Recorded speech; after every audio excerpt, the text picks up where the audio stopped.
Hey everybody, and welcome back to Dark Souls. I am still Zain, and we're still in the prison so far.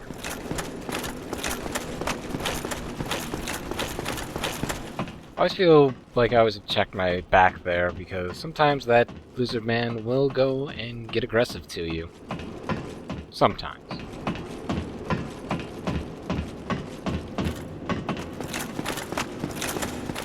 So we've officially done a proper breakout. We can now go and audition for the next season of Prison Escape.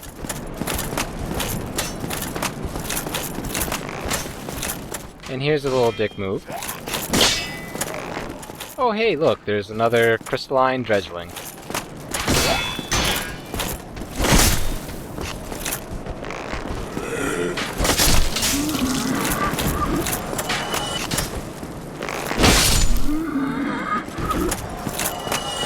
Here's where the Duke's Archives, though, actually starts to get pretty hard.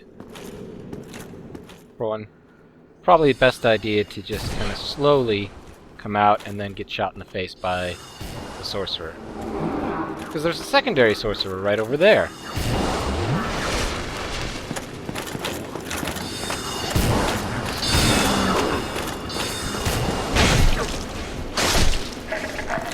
Luckily with our Obsidian Greatsword, it gives enough stagger so they don't instantly teleport as soon as you start hitting them.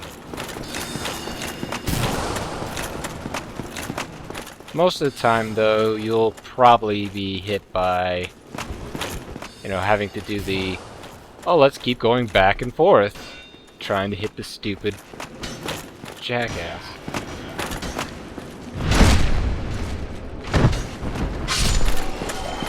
I'm probably wearing not the best armor right now for this.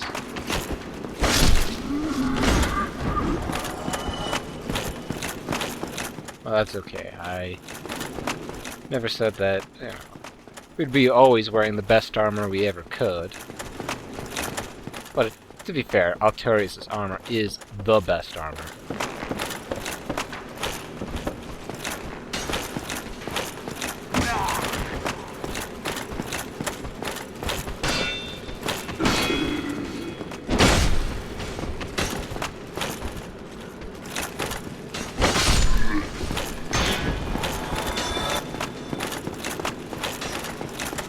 I think the archers are actually considered the worst part of this whole area, just because, well, they'll hit you in most inopportune times and do a sizable amount of damage to you. And one thing you'll notice is that we have free range of movement, so, yep, if you're seeing it, that is going to be the way that we're supposed to be going. Or how do I want to put this properly? That's going to be the way that you're supposed to get on to that ledge to get that spiffy little crossbow.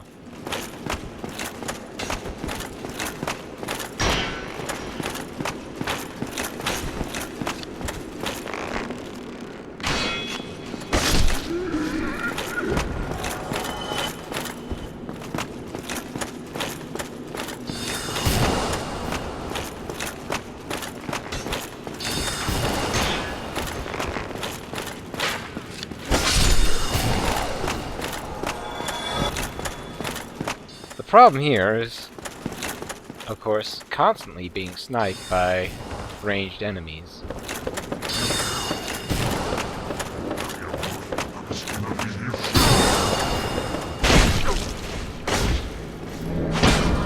And that's what I'm talking about.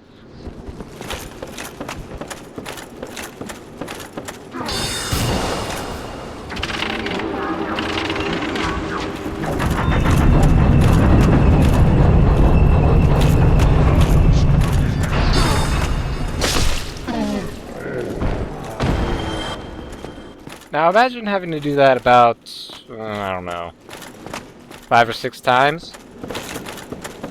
Yeah, it gets kind of annoying. But, you know, only kind of. Well, so we are up here to get access to one of our shortcuts.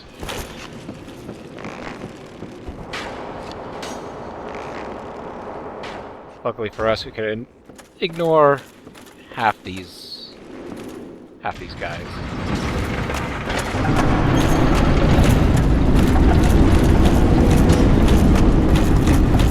With that bookcase open, we have now free range to, well, basically go down here.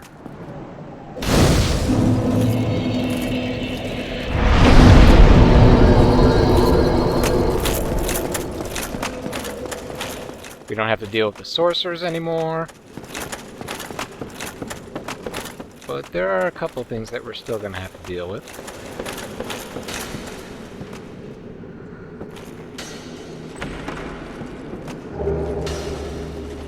One is just pillaging a couple of chests.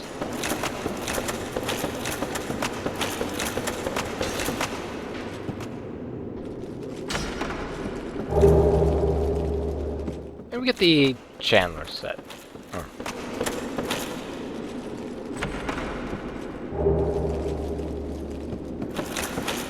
And the key to, well, rescue Zain if we really want to. And the Crystal Ember, which is kind of like Occult or Chaos Fire to the magic side of things. It's not as good. You know, if we were doing an end build, I guess we could go and rescue Zain.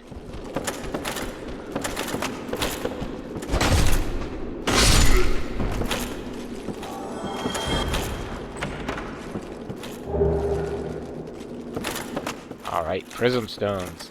This is gonna be kinda useful if I didn't already know the path, and the path is kind of easy to see already. Ooh, look at this. Interesting place to put it, really.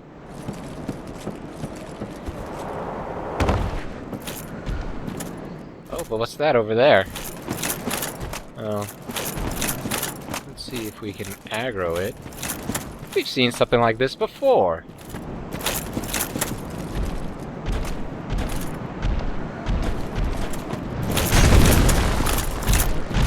Actually, with this one, I don't believe... Oh no, you can still see her. Just like the other... Oh crap. Just like the other golden golem, you could see somebody trapped inside that enormous crystal, and it looks kind of familiar.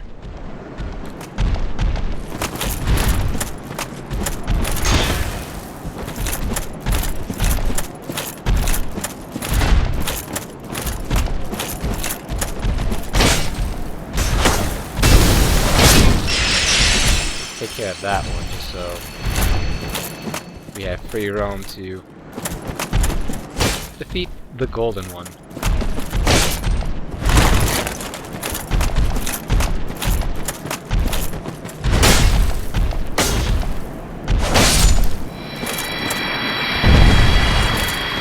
And hey, it's Sigmir!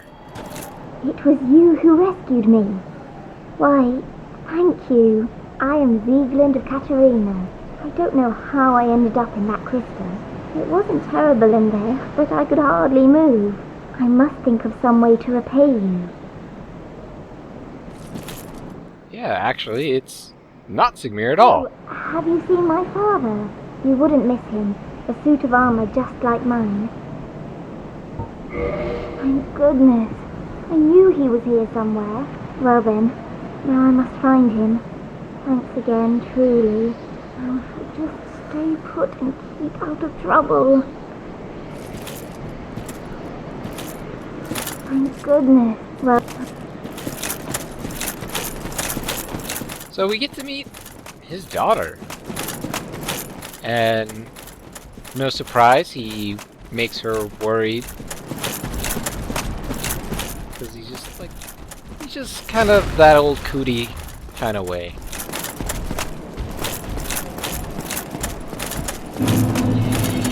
may be wondering why we're going into the Crystal Cave.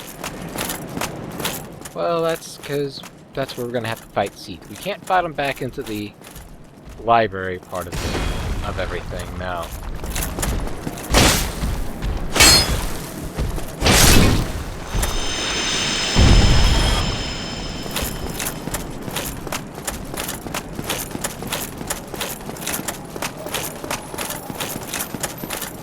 And here's the gimmick to the Crystal Caves. As you can see, there's just something floating there. And also the snowfall, I guess what you call it, snowfall.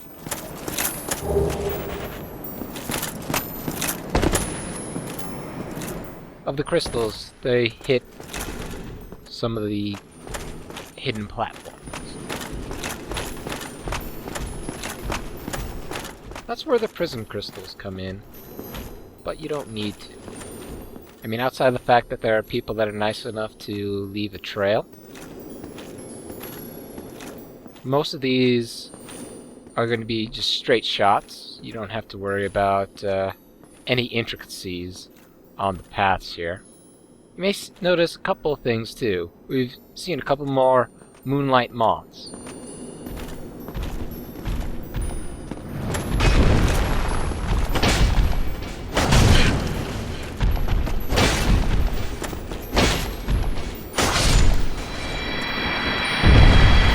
Oh, I can tell you for one, these moonlight moths are not at all set dressing.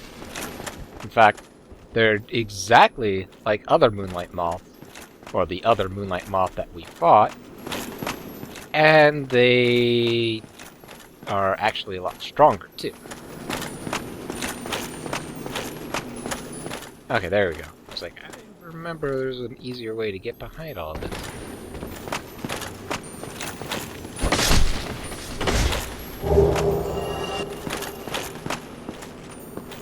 Let's see if we can do this.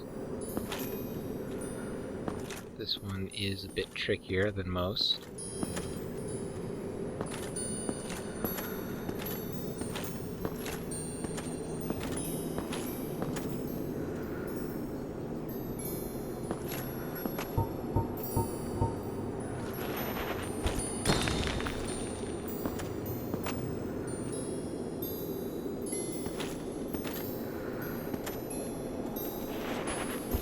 This is actually the first time I'm using prism crystals.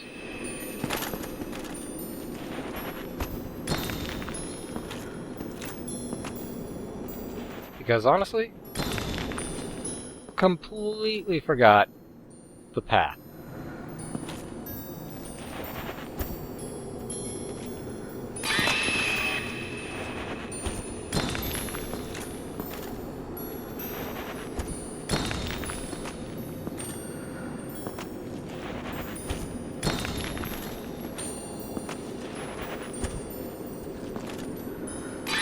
This one is a bit trickier.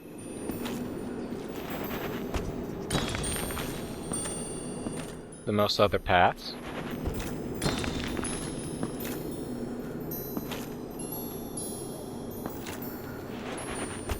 In fact, I don't remember half as many twists and turns.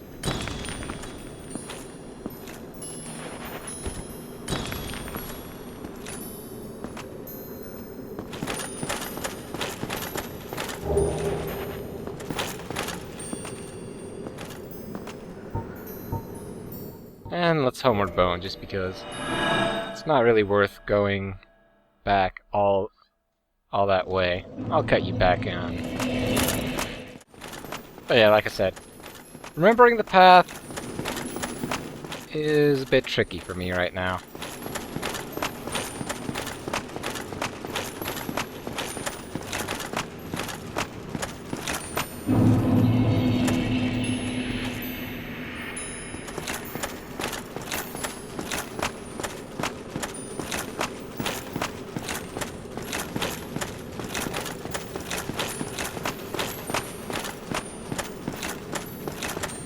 If I actually do remember correctly, I think this is actually the correct way to go. Just jump off here.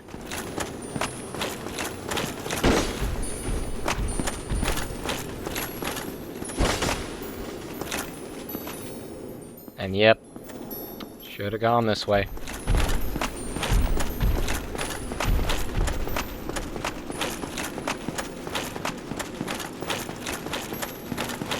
Nah, that's okay. It would have just not cost me a death. I would still be in human form if I just remembered, oh right, this is the only proper way to go. I'm gonna put the paladin armor back on just because I like it better. And also, it seems to have fairly good curse resistance, which is always a plus.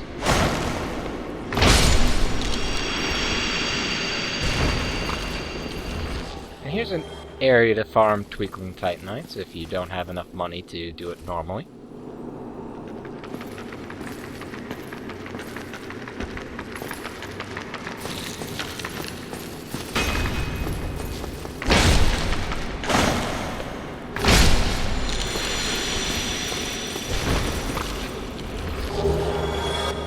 And some purging stones. Oh, I actually never knew they dropped purging stones.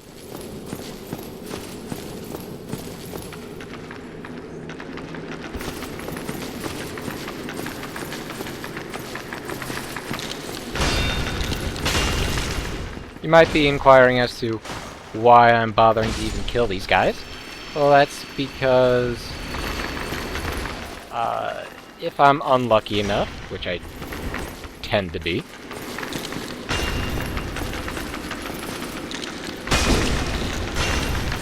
they'll follow me in to the boss fight.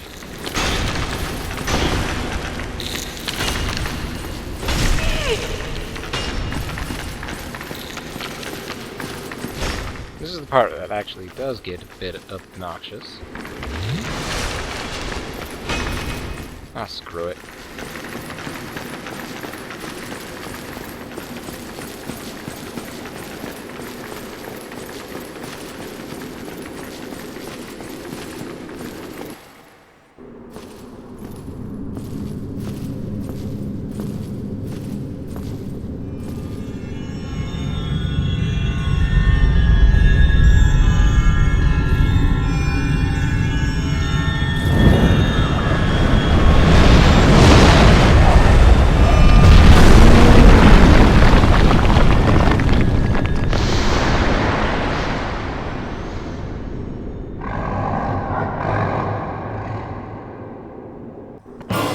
One of the things Green Logain would have made mention to you would be that there's this crystal here. Even if he didn't even make mention of it to you. That cutscene generally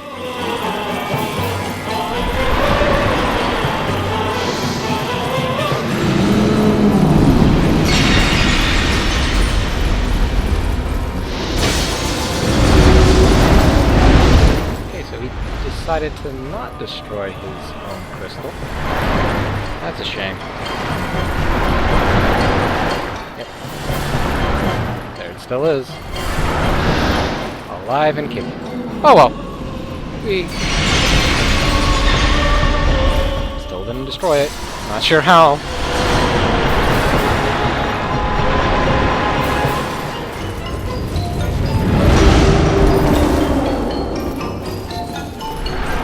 Come on, really?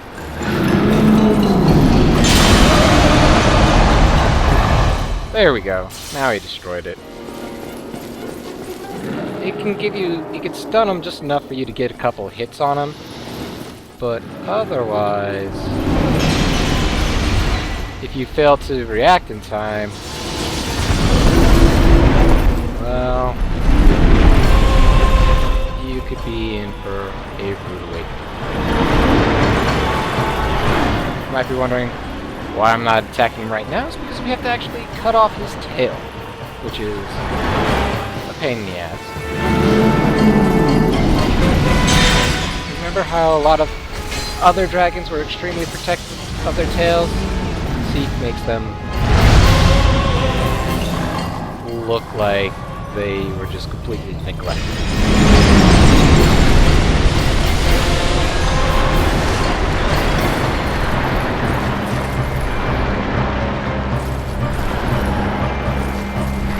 lot of times we're going to have to bait him out just a little bit over here. And hope that his tail is not hidden away in the wall like it generally is. So another bad thing about this fight is that Seath's tail, it has a specific hitbox to it. Like, you can still hit the tail, but it's not going to be put towards as a tail hit. This is generally why you want him to hit the crystal first.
By the way, that attack can hit you multiple times.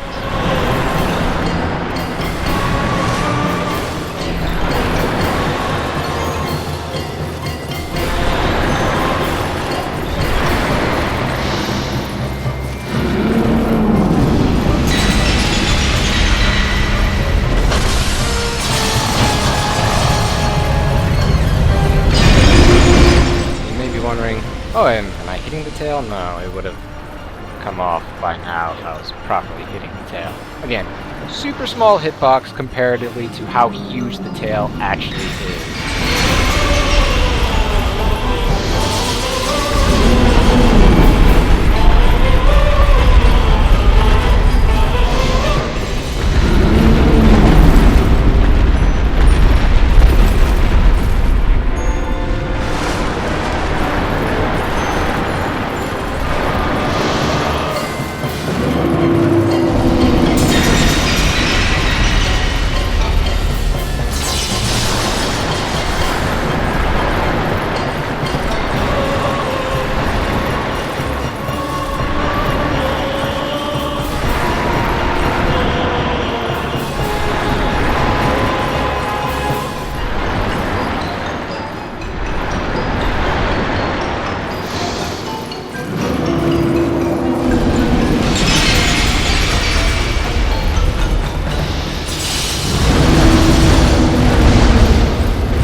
Oh yeah, and I mentioned that can sometimes hit you through the shield? Because yeah, I can.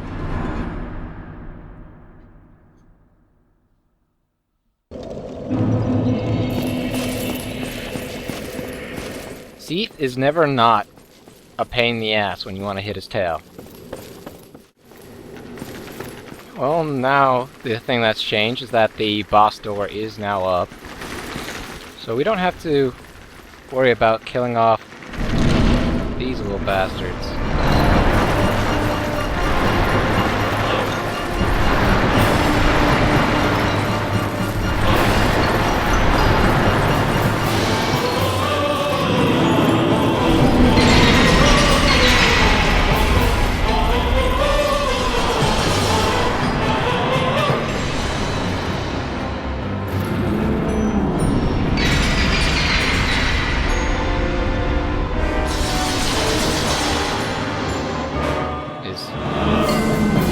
Looks like Seath's stuck on something? Really?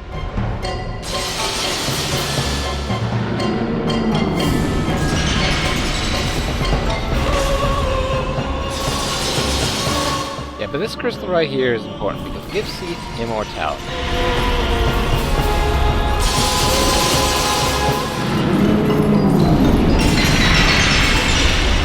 Wow, I've never actually seen this happen. I've never even heard of this happening before.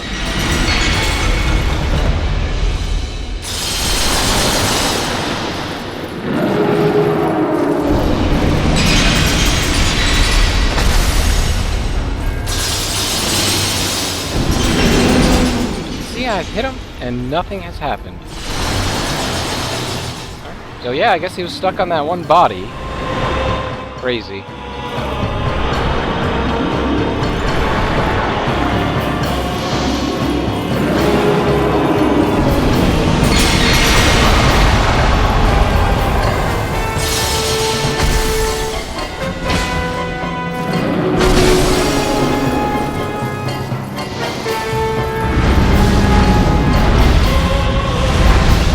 It's hard to tell where my body is in... Oh wait, never mind, there it is.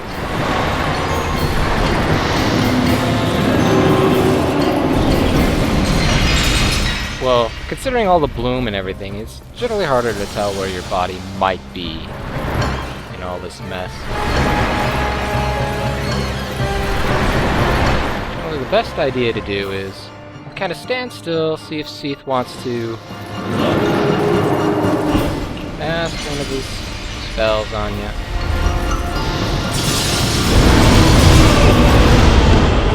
And then, you know, hope to God he doesn't decide to thrash around when you go behind him to cut off his tail. A lot of times yes, a lot of times no. It all depends on how he's feeling this day.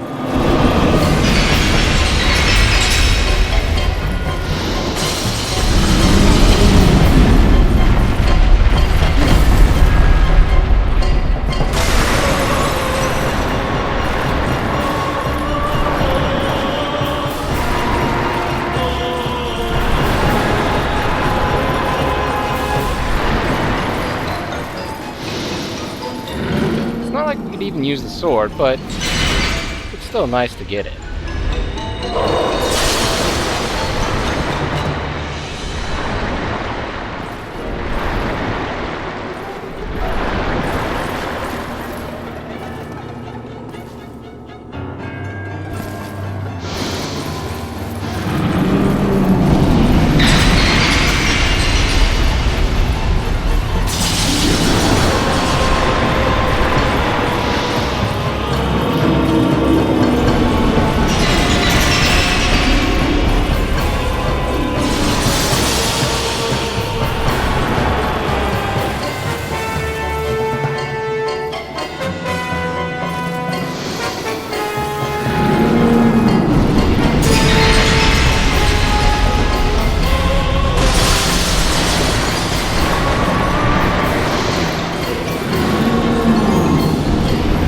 You might be saying to yourself, wow, you sure have done a lot of damage to Seath. Yeah, we've done it to Seath, not his actual tail.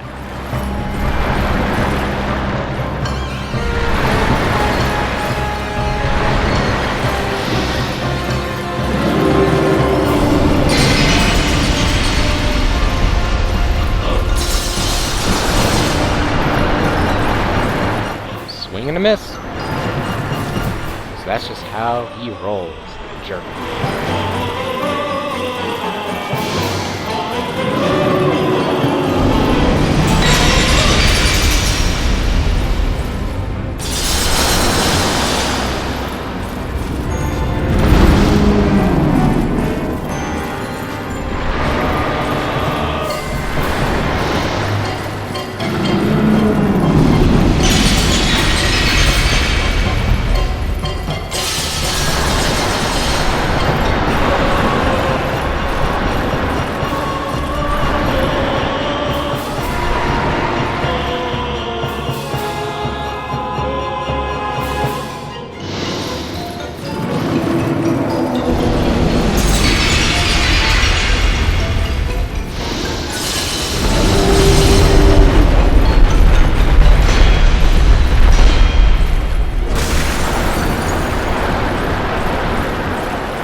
Paladin's tail again.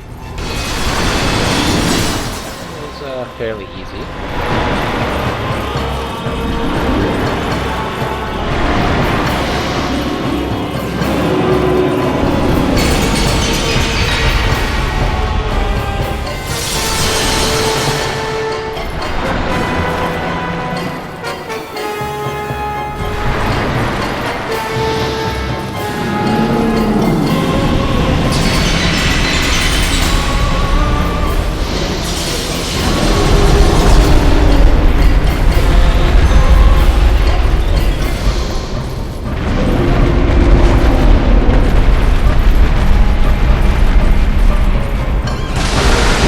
There we go, finally.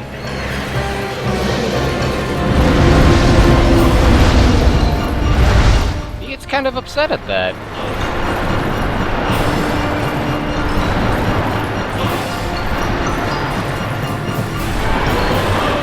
Now we could just go and kill him outright.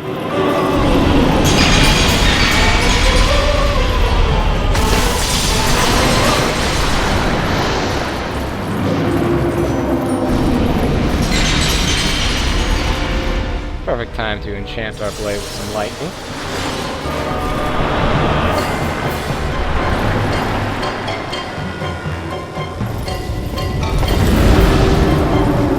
No. He generally wants to cast his breath more than anything.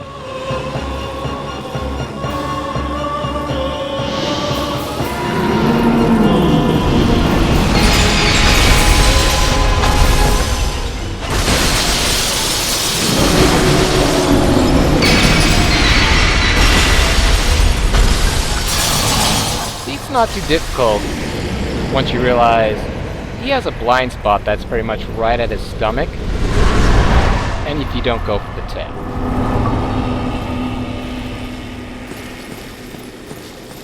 That took way too long. But with that though, we have officially defeated Seath the Scaleless, and, well, we're technically done with the Duke's Archives. I want to thank you all for joining me, and I'll see you in the next episode.